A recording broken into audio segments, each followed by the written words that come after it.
Chapter 5. Winn-Dixie couldn't stand to be left alone. We found that out real quick.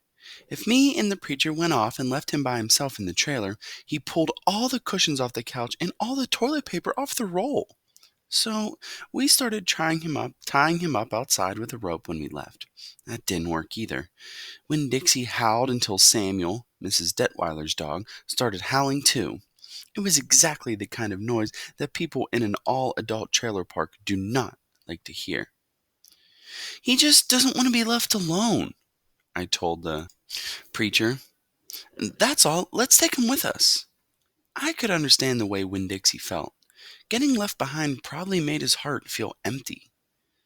After a while, the preacher gave in, and everywhere we went, we took Winn-Dixie, even to church. The Open Arms Baptist Church of Naomi isn't a regular-looking church. The building used to be a Picket Quick store, and when you walk in the front door, the first thing you see is the Picket Quick motto. It's written on the floor in little tiny red tiles that make great big letters that say, "Pick, pick, pick, quick, quick, quick." The preacher tried painting over those tiles, but the letters won't stay covered up, and so the preacher has just given up and let them be.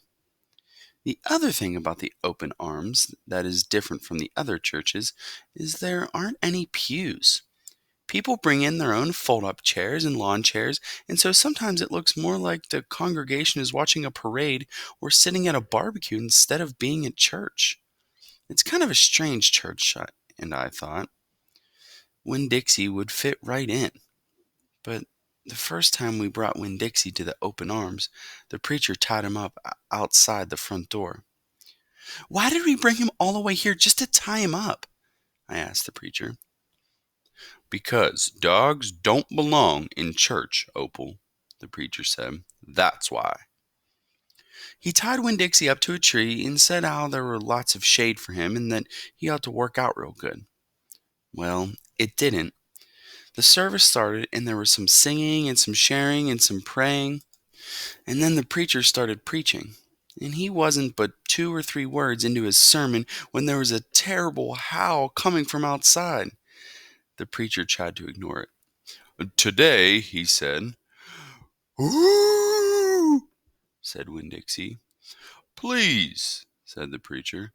"Ooh," said Winn-Dixie back. "Friends," said the preacher. "Ooh," wailed Winn-Dixie. Everyone turned in their lawn chairs and fold-up chairs and looked at one another. "Opal," said the preacher. "Oh," said Winn-Dixie. "Yes, sir," I said. "Go get that dog," he yelled. "Yes, sir," I yelled back. I went outside and untied Winn-Dixie and brought him inside, and he sat down beside me and smiled up at the preacher, and the preacher couldn't help it. He smiled back. Winn-Dixie had that effect on him. And so, the preacher started in preaching again. Winn-Dixie sat there listening to it, wiggling his ears this way and that, trying to catch all the words. And everything would have been all right, except that a mouse ran across the floor. The Open Arms had mice. They were there from when it was a Picket Quick, and there were lots of good things to eat in the building. And when the Picket Quick became the Open Arms Baptist Church of Naomi, the mice stayed around to eat all the leftover crumbs from the potluck suppers. The preacher kept on saying he was going to have to do something about them, but he never did. Because the truth is, he couldn't stand the thought of hurting anything, even a mouse. Well, Winn-Dixie saw that mouse, and he was up and after him. One minute, everything was quiet and serious, and the preacher was going on and on and on. And the next minute, Winn-Dixie looked like a furry bullet shooting across the building, chasing that mouse. He was barking, and his feet were skidding all over the polished Picket Quick floor, and the people were clapping and hollering and pointing. They really went wild when Winn-Dixie actually caught the mouse. "I have never in my life seen a dog catch a mouse," said Mrs. Nordley, who was sitting next to me. "He's a special dog," I told her.